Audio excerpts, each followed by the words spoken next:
I did not expect the moment that broke my family to arrive so calmly. No shouting, no tears, just a sentence, spoken clearly across a holiday table, that told me I no longer belonged. In that instant, years of quiet sacrifice were reduced to a single label, and I realized something far more painful than rejection. This had been decided long before I heard it.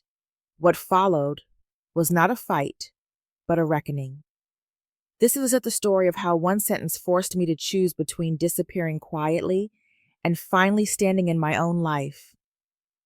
Before we dive into today's story, take a moment to share where you're watching from.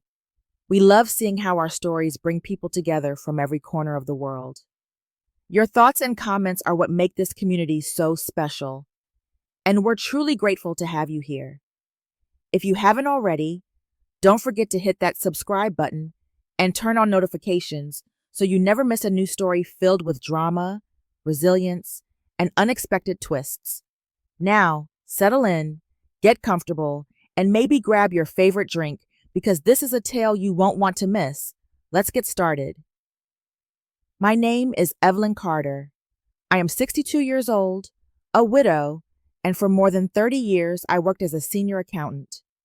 Numbers have always made sense to me. They balance, or they do not. They tell the truth even when people do not.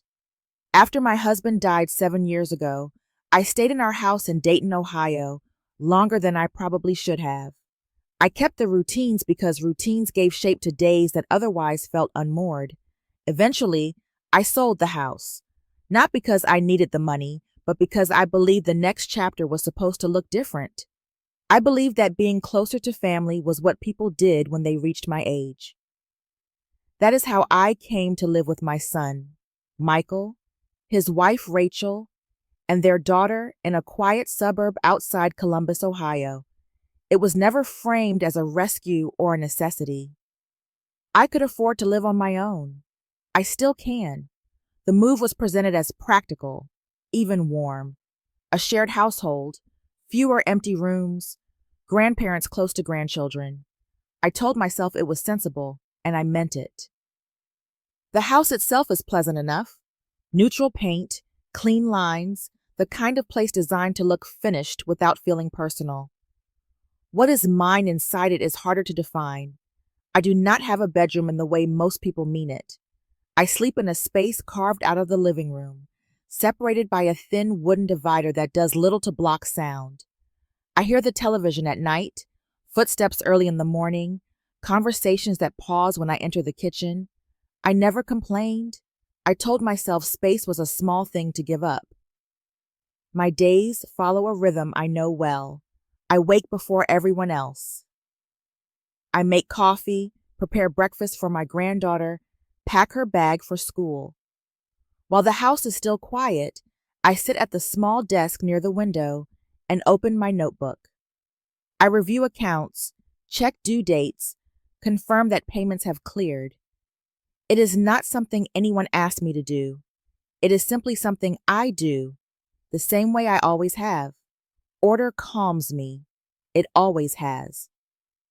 I pay attention to what keeps the household running, though I rarely speak about it. Groceries arrive when they should. Bills do not lapse. Repairs are scheduled before problems grow loud enough to demand attention. These things happen in the background, unnoticed, the way breathing does. I never felt the need to announce my role. I assumed it was understood.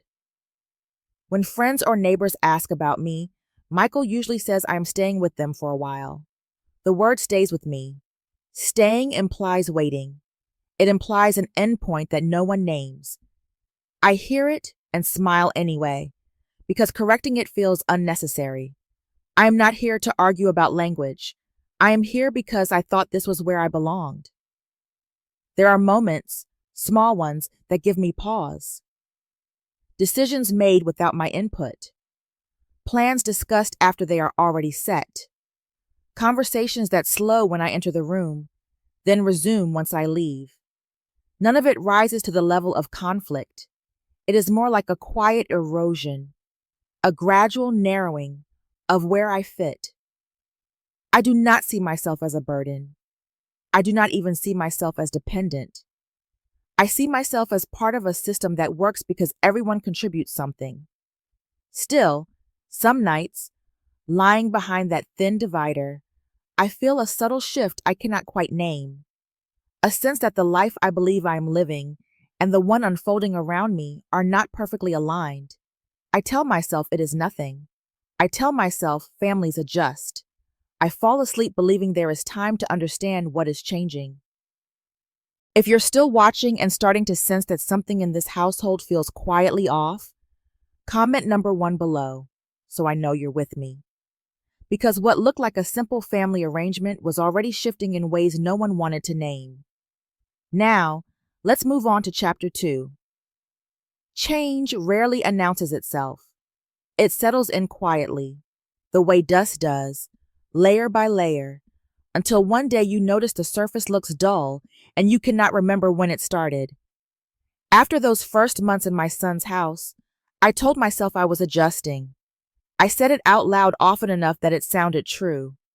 What I did not admit, even to myself, was that the house had begun adjusting to me in a way that made less and less room. Rachel started talking about money more frequently as winter approached. Not directly to me, never that.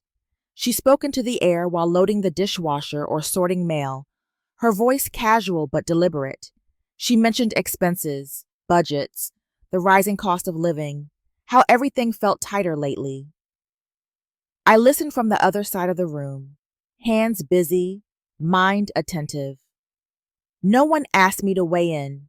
No one needed to. The comments were not invitations. They were signals. Michael changed in subtler ways. He grew quieter around me, more distracted. When he stood at the refrigerator reading the bank statements taped there, his shoulders would tense, and he would sigh as if the numbers had personally disappointed him. He did not look at me when he did it, but I felt the shift anyway. Conversations that once included me now passed over my head like weather. I noticed how often plans were already made by the time I heard about them. I told myself I was imagining things. Families went through phases. Stress showed itself differently in different people. I had spent a career deciphering patterns, but this was personal, and personal things are easier to misread on purpose. I focused on the tasks that grounded me. I kept schedules. I kept accounts. I kept quiet. It was a few days before Christmas when the words finally found me. I had been walking down the stairs when I heard Rachel's voice from the kitchen, low and intent. She was on the phone, laughing softly at first, then sighing. I paused without thinking.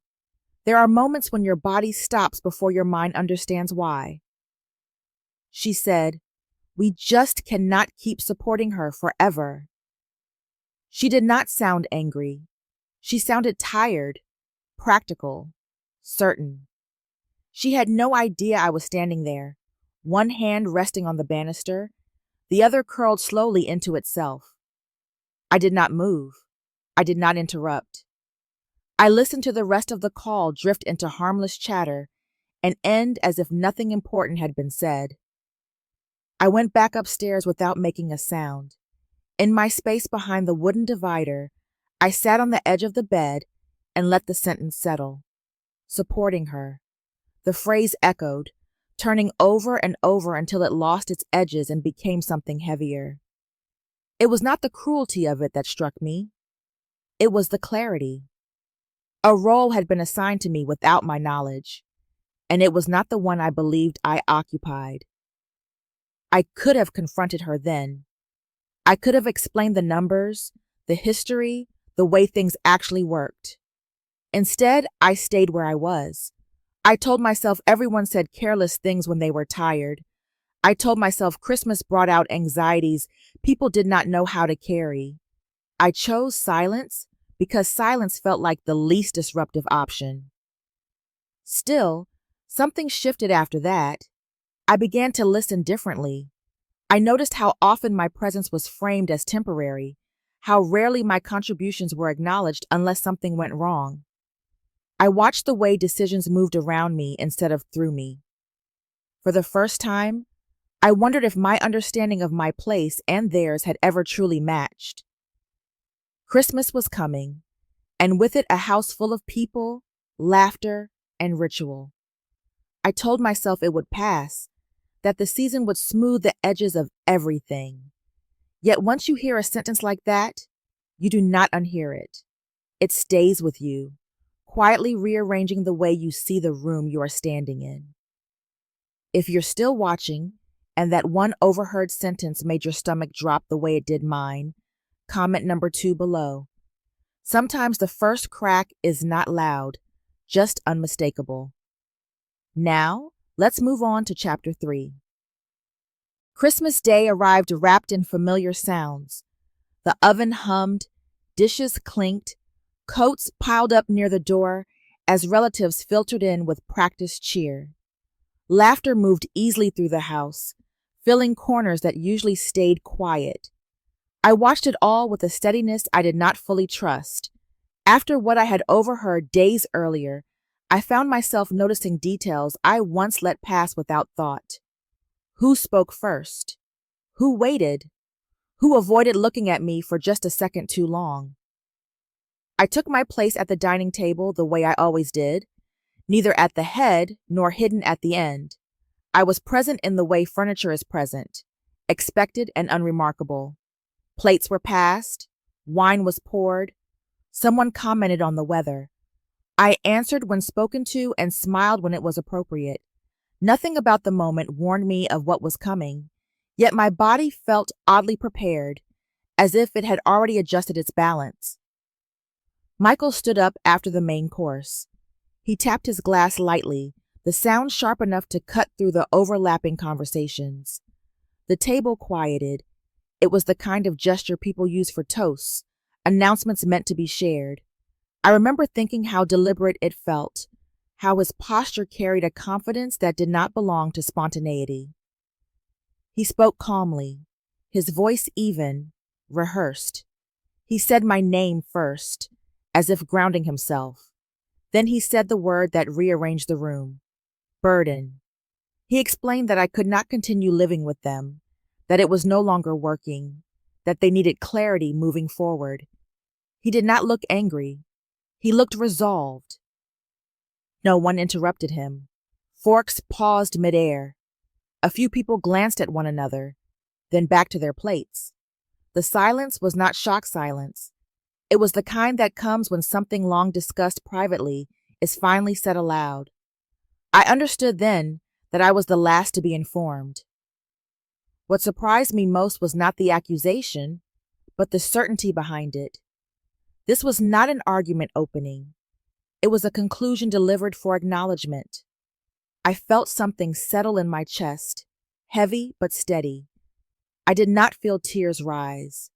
I did not feel the urge to defend myself. I felt named, labeled in front of witnesses who had already accepted the definition. Michael continued, adding that they had already looked into options better suited for someone at my stage of life. Assisted living, supportive environments, phrases designed to sound responsible. Each one carried the same message. Decisions had been made without me, for me. I stayed seated. I folded my hands in my lap and waited until he finished. My calm seemed to unsettle him more than anger would have. When I finally spoke, I asked a single question, quiet enough that people leaned in to hear it. I asked when they had decided this, not why, not how, just when.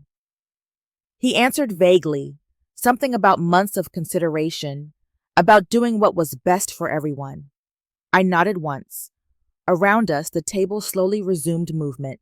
Someone cleared their throat. Someone reached for the bread. The party did not end. It simply shifted into something brittle and careful. I sat through the rest of the meal.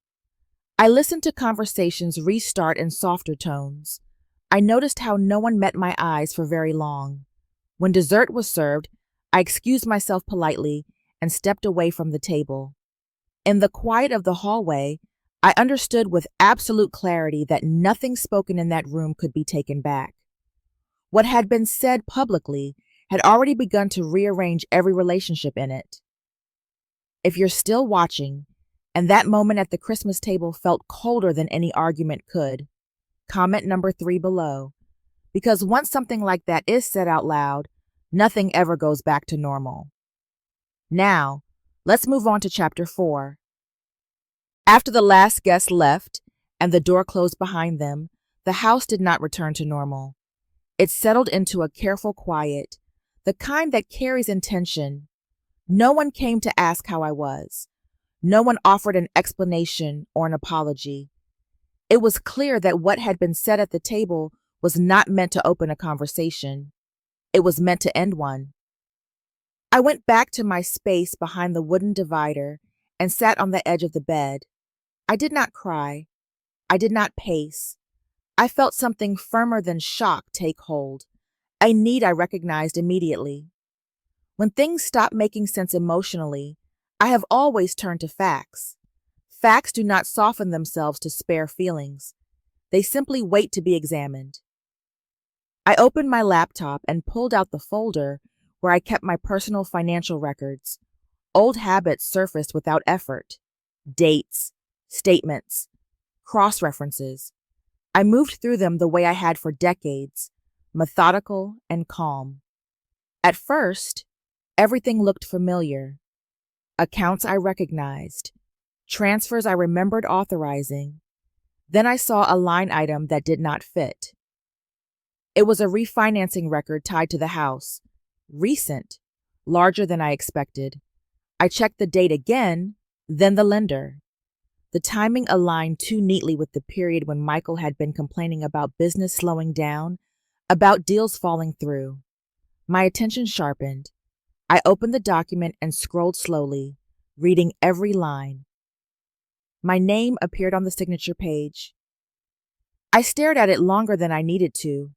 The signature looked like mine in the way handwriting does when someone has practiced it. Close enough to pass at a glance. Wrong enough to unsettle anyone who truly knows their own hand. I felt a chill spread through me. Not panic, but recognition. This was not carelessness. This was intention. I leaned back and let the pieces arrange themselves. Rachel's voice on the phone, Michael's sighs at the refrigerator. The sudden talk of assisted living options, presented as concern. It all pointed in the same direction. Decisions had been made about my future because they believed I would not question the past. They assumed I would not look closely. I did not confront them that night. I did not march into the kitchen or demand answers. I understood instinctively that reacting too soon would only give away what I knew. Instead, I saved copies of the documents. I noted dates. I logged access times. I treated the situation the way I would have treated any irregularity in an account I was responsible for, quietly, thoroughly, without alerting the source. As I worked, another realization settled in. My silence over the years had been mistaken for consent. My willingness to handle things without recognition had been interpreted as permission to use me. The role I had slipped into so easily had no boundaries because I had never needed them before. That, more than the forged signature, felt like the true fracture. I closed the laptop just before midnight and sat in the dark for a long time. The house creaked around me, familiar sounds carrying a new weight. I understood then that whatever came next would not be resolved within these walls. This was no longer about hurt feelings or misunderstandings. It was about protecting myself from people who believed I would not protect myself at all. Some truths only reveal themselves when someone assumes you will not bother to check. That night, I stopped assuming the best and started preparing for what I might have to prove. If you're still watching and realizing this was never just about feelings, but about something far more calculated, comment number 4 below. What I found next changed everything. Now, let's move on to chapter 5. I slept little that night, not because my thoughts were racing, but because they had arranged themselves into a shape I could not ignore. By morning, the situation no longer felt personal. It felt procedural. That distinction mattered. Hurt can be reasoned away. Risk cannot. I reviewed my records again in daylight, slower this time, widening the scope. I checked insurance policies, beneficiary designations, access permissions. Nothing else had been altered, but the refinancing document sat there like a warning flare. If one boundary had already been crossed, others could follow. I understood how quickly a narrative could be built around convenience, how easily concern could be reframed as necessity. I made an appointment with an attorney whose name I found through the State Bar Association. Independent, unconnected. When I sat across from her later that afternoon, I laid out the documents without commentary. She read carefully, asked precise questions, and then confirmed what I already knew. The signature was not mine. The authorization was invalid. Left unchallenged, it could still bind me. She explained the consequences plainly: financial liability, legal exposure, the risk of being positioned as unreliable if I did not respond decisively. Then she said something that shifted the ground beneath the conversation. If someone succeeded in establishing that I lacked decision-making capacity, control of my assets could be reassigned through guardianship. The process did not require malice, only momentum and silence. I thought of the phone call I had overheard, of the careful language used at the dinner table, of the sudden emphasis on supportive environments and next steps. The pattern became unmistakable. This was not an impulsive rejection. It was a strategy. The word burden had not been the beginning. It had been the justification. I did not feel panic. I felt clarity, the kind that comes when a problem stops being abstract and becomes solvable. I asked what I should do first. The answer was not dramatic. Document everything. Preserve evidence.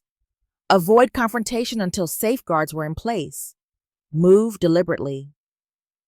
When I left the office, the air felt sharper, as if the world had been adjusted to a higher resolution. I understood then that this was no longer about whether I would stay in my son's house. It was about whether I would be allowed to make choices at all. The difference was profound. Back home, I behaved as I always had. I prepared dinner. I answered questions when they were asked. I noted the way Michael avoided my eyes, the way Rachel watched me with a new kind of attentiveness. I did not mention the attorney. I did not mention the document. I'd learned enough to know that forewarning would only accelerate what I was trying to prevent. That evening, I began a log. Dates, times, statements, small things most people dismiss. Patterns reveal themselves when recorded. I knew that from experience. I also knew that once a record exists, it has a weight that feelings do not. It does not bend to interpretation. For the first time since Christmas, I felt the loneliness of the position I was in, not the loneliness of being unloved, but the loneliness of being alert, while others remained unaware. It was a clean loneliness, edged with resolve. I had crossed an internal line without ceremony. This was no longer a family disagreement waiting to be smoothed over. It was an attempt, however politely framed, to remove me from my own life. I understood the stakes now, and understanding them meant I would not be moved quietly again. In the days that followed my meeting with the attorney, I moved through the house with a sharpened awareness. Nothing overt had changed. Meals were still prepared, doors still opened and closed, but I felt watched in a way I had not before, not with suspicion, but with calculation. I understood now how quickly concern could turn into control if left unchecked. That understanding altered everything. I began to see the two paths in front of me with an uncomfortable clarity. One required very little effort. I could remain quiet, allow decisions to be framed as necessities, and trust that things would settle into something tolerable. That path promised peace in the short term and erosion in the long one. The other path required action. It required me to stop being agreeable and start being deliberate. It offered no guarantee of reconciliation, only safety. For most of my life, I believed endurance was a form of strength. I believed that making myself smaller smoothed the way for others. That belief had served me well in professional spaces where patience was rewarded. It did not serve me here. I saw finally that my silence had been read not as grace, but as availability. I started with documentation. I recorded dates and conversations as they happened, noting the language used and the context in which it appeared. I saved copies of financial statements to an external drive. I adjusted passwords, enabled additional verification, and made a list of institutions that would need in-person confirmation for any future changes. These were not dramatic steps. They were quiet ones, taken with intention. I also began to prepare for leaving, not as an escape, but as a safeguard. I searched for rentals in neighboring towns, focusing on places small enough to manage and far enough to provide distance. I did not announce my search. I did not ask permission. I moved as someone who had learned that explanations invite interference. As the decision settled, I noticed a surprising absence. There was no rush of grief, no surge of anger. What I felt instead was a narrowing of focus, the calm that comes when a problem finally presents its solution. I had not failed as a mother. I had simply reached the edge of what I could give without disappearing entirely. I packed slowly, choosing only what mattered. Important documents, clothing I wore often, objects that carried memory without weight. I left behind what could be replaced. The act of selecting felt symbolic. I was deciding, piece by piece, what belonged to me and what no longer did. There were moments of doubt, brief and sharp. I wondered if I was overreacting, if this could still be resolved with enough patience. Those thoughts passed when I remembered the forged signature, when I remembered how easily my autonomy had been discussed as a problem to be managed. Doubt has a way of dissolving when facts are allowed to speak. The night before I signed the lease on a small apartment near the edge of town, I sat alone in the dark and named my choice for what it was. Not defiance, not revenge, protection. That word changed the shape of everything. It placed responsibility where it belonged. I knew what would follow. Questions, accusations, attempts to reframe my decision as instability or spite. I accepted that. I also knew that staying would have required me to surrender control in ways I was no longer willing to justify. From that point forward, whatever consequences came would be the result of my decision to remain whole. I did not leave in a hurry. I left with intention, and in doing so, I crossed a line that could not be uncrossed, one that placed my life back under my own authority. If you're still watching and wondering what happens when you choose yourself and others do not take it well, comment number 6 below, because this is where the story turns darker before it clears. Now, let's move on to Chapter 7. I had been in my new apartment less than a week when the calls began. At first, they came spaced out, almost polite in their timing. An aunt asking how I was settling in. A cousin checking whether the move had been hard on me. The concerns sounded genuine, but there was a careful edge to the questions, as if each one were testing the same assumption. It did not take long for the pattern to reveal itself. Different voices used similar phrasing. People asked whether I felt confused lately, whether the stress of the holidays had been too much. Someone mentioned that memory issues could come on gradually at my age, said with a softness meant to sound kind. No one accused me of anything directly. They did not have to. The implication carried itself. I understood immediately where it was coming from. Michael had not argued with my decision to leave. He had simply changed the story around it. Instead of a mother who chose distance, I was becoming a woman who could not be trusted to choose at all. It was an efficient shift. It framed concern as responsibility and stripped me of credibility without ever naming the intent. The realization landed with a weight that surprised me, not because I felt ashamed, but because I saw how quickly a reputation could be redirected when it was no longer defended. I felt the risk sharpen again, familiar now. This was the second movement of the same plan. When control could not be maintained through proximity, it would be pursued through doubt. I did not rush to correct anyone. I did not make calls or send messages to set the record straight. Experience had taught me that explanations often widen the opening they are meant to close. Instead, I focused on the one thing that would matter if the situation escalated: proof. I contacted a medical practice unaffiliated with my family and requested a full cognitive evaluation, not because I questioned myself, but because I refused to allow the question to be asked on someone else's terms. The appointment was thorough and unhurried.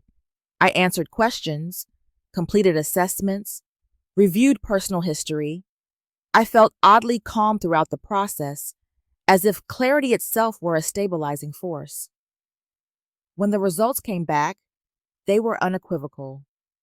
I was found to be fully competent, with no impairment affecting judgment or memory. The documentation was formal, detailed, and unambiguous. I filed copies with my attorney and kept one for myself. Paper has a way of quieting conversations that prefer to stay speculative. The shift that followed was subtle but unmistakable. Calls stopped carrying the same tone. People who had sounded worried now sounded embarrassed. A few apologized without quite saying what they were apologizing for. The narrative lost its momentum once it encountered resistance that could not be smoothed over. I did not celebrate the outcome. I noted it. The difference mattered. This was not a victory so much as a correction. The story being told about me no longer aligned with the facts, and facts have a way of asserting themselves eventually. In the quiet that followed, I took stock of what had changed. I was no longer waiting to see what would be decided on my behalf. I was watching the consequences unfold from a position of stability. The loneliness was still there, but it had shifted shape. It was no longer isolating. It was clarifying. I understood then that the most dangerous part of what had happened was not the insult spoken at a dinner table. It was the ease with which concern could be weaponized when left unanswered. By choosing to respond with evidence instead of emotion, I had altered the balance. The truth does not announce itself loudly. It does not need to. Once established, it stands quietly, forcing everything around it to adjust. Once the questions stopped coming, the quiet changed its tone. It no longer felt like scrutiny waiting for an opening. It felt like distance, cautious and recalibrating. People who had called with concern now paused before speaking, as if unsure which version of the story still applied. I did not rush to fill the gaps. Silence, I had learned, can be a boundary when used deliberately. The calls that followed were different. A bank representative asking to confirm authorization, an insurance agent reviewing coverage history, a neighbor who admitted she had not realized how much I handled when I lived with my son. These conversations were not confrontational. They were corrective. Each one replaced assumption with verification, and that was enough. I spent several days doing what I should have done long before anyone forced my hand. I met with my bank in person and confirmed that no changes could be made without my presence. I reviewed every account, every policy, every lingering connection that assumed access where none should exist. I removed names, revoked permissions, and closed arrangements that no longer served me. The process was methodical, almost familiar. It reminded me of balancing a set of books after discovering a discrepancy. You do not argue with the numbers. You align them. I did not inform Michael before I made these changes. I did not frame them as consequences or ultimatums. They were not punishments. They were corrections. Whatever financial support or protection had existed before was no longer appropriate, given what I now understood. Continuing it would have been a misunderstanding of responsibility. News traveled the way it always does, indirectly. I heard that Michael had been surprised by the bank's response, that he had expected flexibility. I heard that he was frustrated, then confused. The certainty he had carried so easily began to fracture once it met resistance that did not bend. I did not take satisfaction in that. I noted it as a natural outcome. In my apartment, life settled into something steadier. I arranged the furniture the way I liked it, without needing to consider anyone else's preferences. I paid my bills knowing exactly where each dollar went. I slept without listening for footsteps or voices on the other side of a divider. These were small freedoms, but they accumulated quickly. They restored a sense of proportion I had not realized I had lost. I noticed a lightness in my thoughts that had nothing to do with happiness and everything to do with efficiency. I was no longer compensating for imbalance. I was no longer smoothing over discomfort that was not mine to carry. The energy that had gone into maintaining a version of peace now returned to me, unclaimed. From a distance, I could see the shape of the relationship more clearly. It had depended on my quiet contributions remaining invisible. Once they were acknowledged, even indirectly, the arrangement no longer held. Some connections persist only when one person agrees not to name what they provide. I accepted that there would be lasting consequences. There always are when boundaries are enforced instead of negotiated away. But those consequences no longer frightened me. They felt proportionate, even fair. I had not taken anything that was not mine. I had simply stopped offering what was treated as an entitlement. As I prepared for whatever came next, I understood something essential. Stability is not the absence of conflict.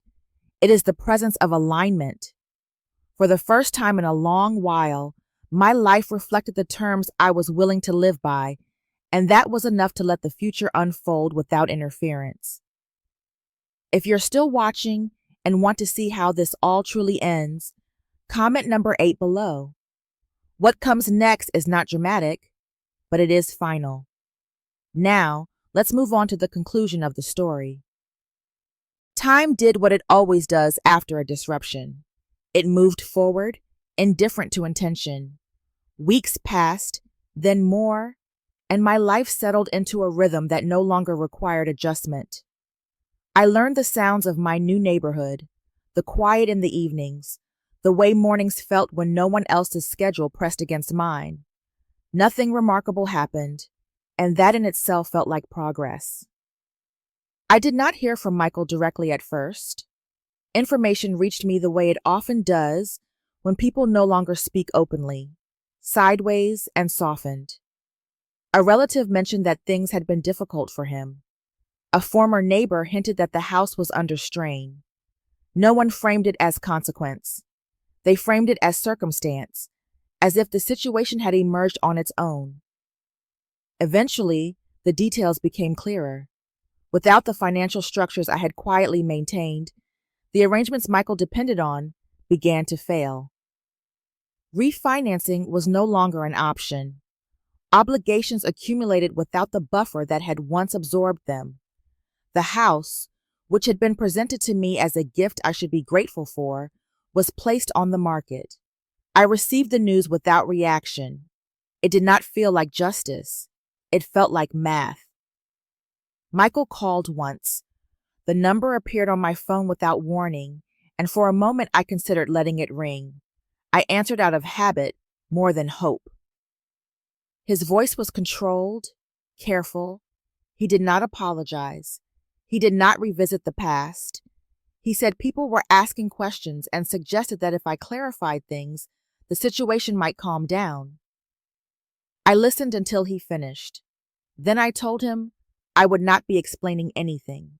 I said it without anger, without emphasis. I was not interested in correcting narratives I had not created. Silence followed, long enough to feel intentional. The call ended without resolution. After that, there was nothing. No follow-up. No attempts at negotiation. I understood then that the relationship had reached a boundary neither of us knew how to cross. What existed between us had relied on an imbalance that could no longer be maintained. Without it, there was no familiar shape to return to. I did not feel victorious. I did not feel abandoned.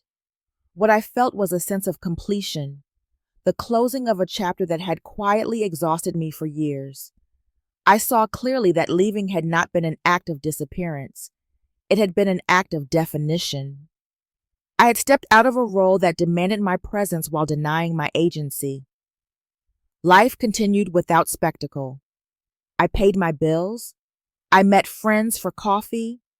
I slept well. These were not triumphs. They were confirmations. No one questioned my decisions. No one spoke for me. The simplicity of that was more restorative than I had expected.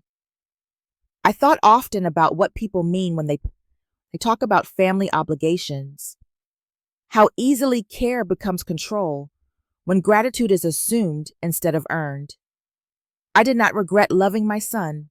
I regretted only how long I mistook silence for harmony. When I stopped explaining myself, something else ended as well. The expectation that I would carry discomfort to make others comfortable. The belief that stability required self-erasure. Those ideas no longer applied to the life I was living. What remained was not reconciliation or closure in the dramatic sense. It was something quieter and more durable.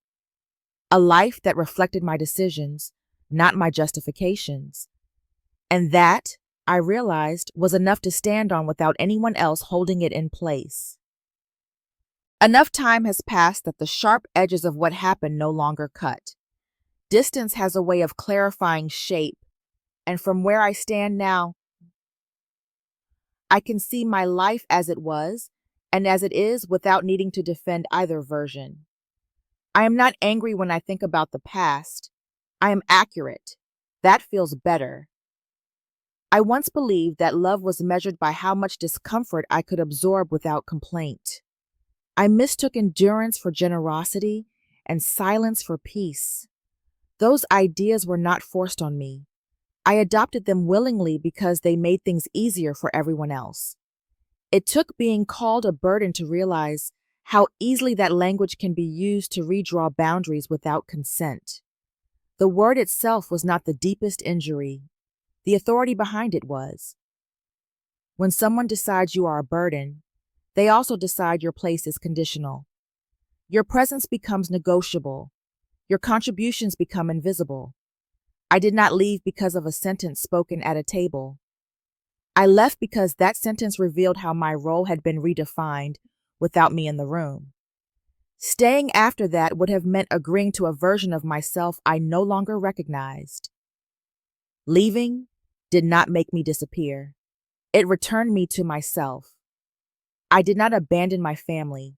I withdrew my consent to be diminished. There is a difference, and it matters. The absence that followed was not empty. It was spacious. In that space, I learned how little noise I actually needed to live well. My days are quieter now, but they are also clearer. My phone rings when I choose to answer it. My decisions answer only to my values and my limits. No one weighs my worth against what I provide. These are not luxuries. They are the baseline of a life that does not require justification. I do not know what the future holds for my relationship with my son. I do not speculate about reconciliation or closure. Those outcomes depend on changes I cannot make on someone else's behalf. What I do know is where my line stands. I will not cross it again. Not for comfort, not for appearances, not for the promise of harmony that asks for my erasure as its price. Family, I have learned, is not defined by proximity or obligation. It is defined by respect that does not need to be negotiated repeatedly. When that respect disappears, distance becomes a form of honesty. Some people do not lose you all at once. They lose you the moment they decide you are replaceable, the moment your presence is tolerated rather than valued. I did not wait for that loss to finish unfolding. I stepped out of it while I still recognized myself. What remains is not bitterness or regret. It is a life aligned with its own terms, quiet, deliberate, and intact. That is the line I will not cross again, and I intend to keep it exactly where it is. Some stories end with reconciliation. Others end with clarity. This one ends with the understanding that dignity is not something we earn by enduring less than we deserve. It is something we protect by knowing when to stop giving pieces of ourselves away. What began as love slowly turned into expectation, and expectation into entitlement. The quiet lesson here is not about conflict, but about limits. When respect disappears, silence becomes heavy, and staying costs more than leaving ever could.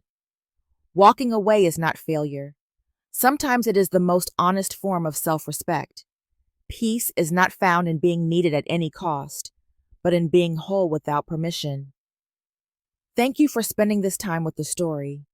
If it resonated with you, you are not alone. Feel free to share your thoughts in the comments. Tell us what stood out and how it connected to your own experiences. Don't forget to like, subscribe, and follow the channel for more stories that explore truth, boundaries, and quiet strength.